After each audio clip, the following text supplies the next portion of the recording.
A True Martial World, Bab 121. Judul, Seleksi diselesaikan. Kerumunan itu terdiam lama. Pertarungan yang baru saja terjadi terlalu tidak nyata. Itu melampaui batas pemahaman mereka tentang kultivator Mortal Blood. Kultivator Mortal Blood bisa mencabut pohon willow dan menghancurkan batu. Tapi saat mereka bertarung, itu akan menggunakan daging dan otot mereka. Kadang-kadang akan ada pedang ki dan angin kepalan bertabrakan, tapi itu akan menjadi batasnya. Mereka belum pernah melihat pertempuran antara kultivator Mortal Blood mencapai tahap seperti itu. Sinar pedang merah dan bayangan hantu naga harimau yang memantulkan matahari terbenam itu terlalu mengejutkan. Sungguh luar biasa. Tapi lubang besar di panggung batu yang dibuat oleh klan suku Tao membuktikan bahwa itu benar-benar terjadi. Sebuah lubang sedalam 5 kaki dikelilingi oleh bebatuan retak. Batuan ini memiliki retakan seperti jaring laba-laba. Itu membuat sulit untuk percaya ini adalah pertempuran antara kultivator Mortal Blood. Tao Yun Xiao telah menggunakan energi terlarang dari artefak leluhur, jadi untuk mencapai kekuatan penghancur seperti itu dapat dimengerti. Tapi bagaimana Yi Yun mencapainya? Dia benar-benar mengalahkan Tao Yun Xiao yang menggunakan energi artefak leluhur dengan tangan kosong. Orang-orang dari klan suku Tao tidak bisa mempercayainya. Bahkan gadis-gadis yang diam-diam mendukung Yi Yun pun ternganga.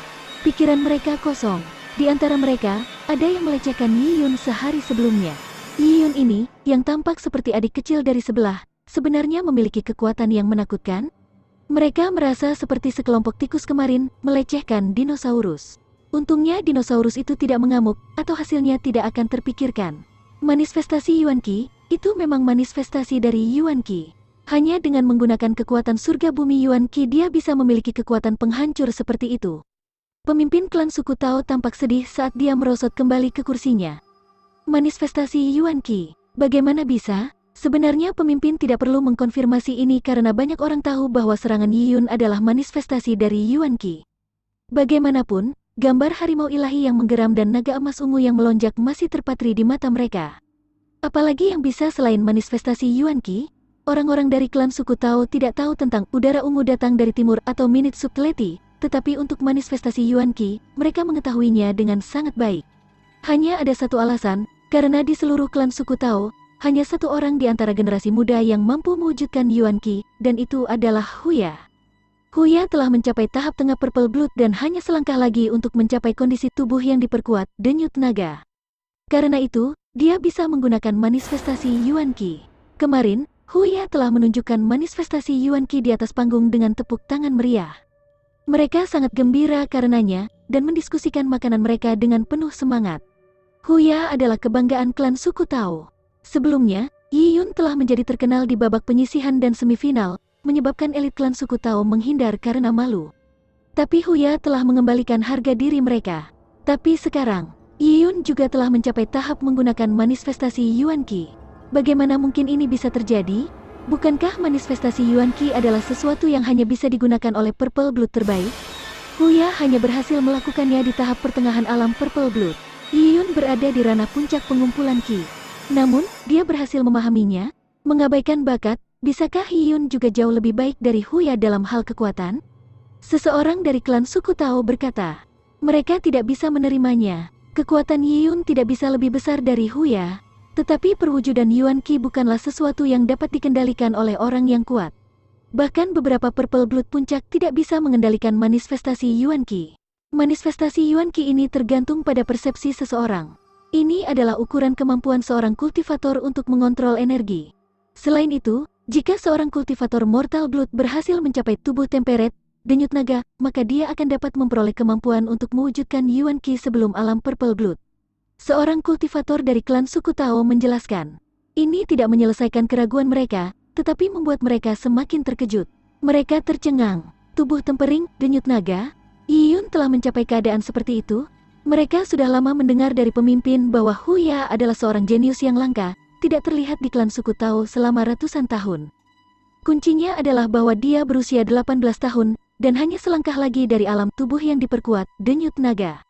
Sebelumnya, dalam beberapa ratus tahun sejarah, tidak ada seorang pun di klan suku Tao yang mencapai keadaan ini. Karena itu, mereka merasa bangga. Mereka menunggu Huya untuk memasuki tahap ini, membawa mereka keluar dari hutan belantara yang luas dan membentuk klan keluarga di jantung tanah. Tapi sekarang, Huya masih selangkah lagi dari kondisi itu. Adapun Yiyun, dia sudah mencapai tahap itu pada usia 12 tahun. Bagaimana mungkin ini bisa terjadi? Orang-orang dari klan suku Tao menatap Yiyun. Ekspresi mereka seolah-olah mereka telah melihat hantu.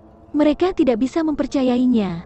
Tetapi melihat para kultivator dari klan suku Tao tidak memiliki keberatan dan pemimpin diam-diam setuju, mereka tidak punya pilihan selain percaya. Yiyun benar-benar mencapai tahap seperti itu pada usia 12 tahun. Tubuh temperate, manifestasi Yuan Qi, dan dia sebelumnya memuntahkan awan ungu, dan dia memiliki roh terkuat. Mereka tidak berani berpikir lebih jauh. Siksaan untuk dibandingkan, sampah dibuang jika dibandingkan. Mereka akhirnya mengerti mengapa Yiyun telah diberi peringkat mistik peringkat 5, tetapi Huya telah diberi peringkat mistik bertingkat. Itu bukan karena Jin Longwei tidak adil, tapi karena itu adalah kebenaran. Yiyun jauh lebih kuat dari Huya. Adapun Tao Yun Xiao, dia bahkan tidak layak disebut. Dia adalah sampah yang harus segera dibuang setelah dibandingkan. Jika mereka mundur selangkah, Lian Chengyu. Lian Chengyu tidak layak disebut. Dia tidak ada bandingannya dengan Tao Yun Xiao, jadi ketika dia dibandingkan dengan Yiyun, itu seperti kotoran sapi dibandingkan dengan mutiara. Para kultivator dari klan suku Lian ketakutan. Otak mereka kehilangan kemampuan untuk berpikir. Pertempuran terakhir Yiyun telah menyebabkan kerusakan luar biasa pada pikiran mereka. Mereka akan membutuhkan waktu lama sebelum mereka sadar. Adapun Lian Chengyu yang telah dilumpuhkan oleh Yiyun, dia tidak mengatakan sepatah kata pun sejak kemarin. Tapi matanya menunjukkan keputusasaan yang dalam. Keputusasaan ini 10.000 kali lebih buruk daripada keputusasaan yang dia rasakan ketika dia gagal menerobos ke alam Purple Blood setelah menelan esensi tulang kuno. Ya, Yiyun tidak hanya kuat, kejam dan tegas tanpa berpikir lebih jauh, dia juga menyatakan fakta kepada Lian Chengyu. Lian Chengyu, yang telah lumpuh dan kehilangan semua kemampuan bela dirinya, tidak memiliki kesempatan untuk membalas dendam pada Yiyun di masa depan. Jantung Lian Chengyu mati. Dia telah menggunakan pikiran balas dendam untuk menopang dirinya sendiri. Tapi sekarang, tidak ada kesempatan untuk membalas dendam. Lian Chengyu kehilangan keinginan untuk hidup. Tubuhnya mungkin masih hidup, tapi dia tidak lebih dari zombie yang hidup. Yiyun menang. Zhang Tan melirik Yiyun dalam-dalam. Meskipun dia telah memberikan ulasan yang bagus untuk Yiyun, dia masih meremehkan Yiyun. Jika dia mengevaluasi peringkat Yiyun lagi, dia akan memberinya peringkat mistik kelas 6. Pertempuran Mortal Blood terakhir dari kerajaan telah berakhir. Hasilnya bisa dilihat dari sekilas. Yiyun masih berdiri di dalam arena, tapi tangan kanannya terluka parah. Bagaimanapun, dalam serangan terakhir, dia telah menggunakan Yuan Qi untuk membungkus tinjunya yang melawan teknik bertarung Tao Yun Xiao, neraka merah darah. Meskipun dia telah menggunakan manifestasi Yuan Qi, tinjunya masih terbuat dari daging. Hantaman itu telah melukai tinju Yiyun hingga tulangnya terlihat. Jika bukan karena temperate bodinya, tinju kanannya mungkin akan terbelah menjadi 2. Tentu saja, luka Tao Yun Xiao lebih parah lagi. Tidak hanya dari pukulan Yiyun, hanya dari darah yang dia buang untuk memberi makan pedang wanita akan mencegahnya pulih dalam setahun. Dokter, panggil dokter. Pemimpin klan suku Tao melambaikan tangannya. Dia menutup matanya karena dia tidak tahan lagi untuk menonton. Tapi tidak peduli apa, Tao Yun Xiao adalah elit muda yang suku tersebut telah menghabiskan banyak sumber daya. Dia adalah salah satu dari sedikit yang bisa membawa klan suku Tao keluar dari hutan belantara yang luas. Bahkan jika dia terluka, mereka masih perlu menggunakan obat terbaik untuk merawatnya. Pemimpin khawatir. Setelah kekalahan ini, itu akan menjadi pukulan besar bagi Tao Yun Xiao. Bersama dengan kehilangan darah dan kultivasi, akankah orang yang sombong seperti dia selamat dari cobaan ini? Akankah dia bangkit kembali karena ini? Dokter terbaik dalam klan suku Tao datang dengan membawa kotak yang berat. Di dalam kotak itu ada beberapa tumbuhan yang dihasilkan dari gunung ramuan suku Tao. Ada banyak ginseng, notweed dan lucidus yang semuanya berusia lebih dari 100 tahun. Mereka tidak pelit dengan itu dan mengeluarkan semuanya untuk digunakan. Ini adalah ramuan yang mahal. Ini adalah satu-satunya aspek di mana mereka masih bisa merendahkan Yiyun. Klan suku Tao mereka kaya akan sumber daya. Yiyun juga terluka, tapi dia tidak dirawat dengan ramuan yang begitu bagus. Tangan kanannya terluka parah. Tulang dan tendonnya telah dipotong oleh artefak leluhur. Jika itu adalah orang normal, tinju mereka akan lumpuh. Untuk kultivator, itu tidak akan menjadi masalah tapi masih akan merepotkan untuk disembuhkan. Dokter tua itu meletakkan kotak itu sambil terengah-engah. Dia tidak tahu seni bela diri dan, diperparah oleh usia tuanya, dia seperti lilin yang tertiup angin. Dokter tua itu meraih lengan Tao Yun Xiao. Dia mulai merasakan denyut nadi Tao Yun Xiao dan segera, wajahnya penuh kerutan mengerutkan kening. Denyut nadi Tao Yun Xiao sangat buruk.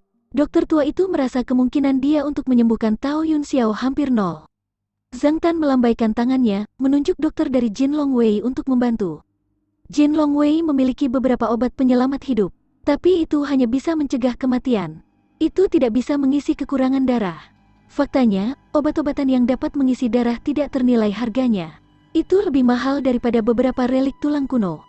Bahkan jika Jin Long Wei memiliki obat semacam itu, mereka tidak akan menggunakannya pada kontestan di pemilihan kerajaan. Jadi apa yang diambil oleh Dr. Jin Long Wei hanyalah obat-obatan biasa. Apakah itu Yi Yun atau Tao Yun Xiao? Mereka hanya terluka tanpa ancaman bagi nyawa mereka. Oleh karena itu para dokter Jin Long Wei tidak terburu-buru. Tiba-tiba, orang-orang mendengar suara pakaian lembut berkibar tertiup angin.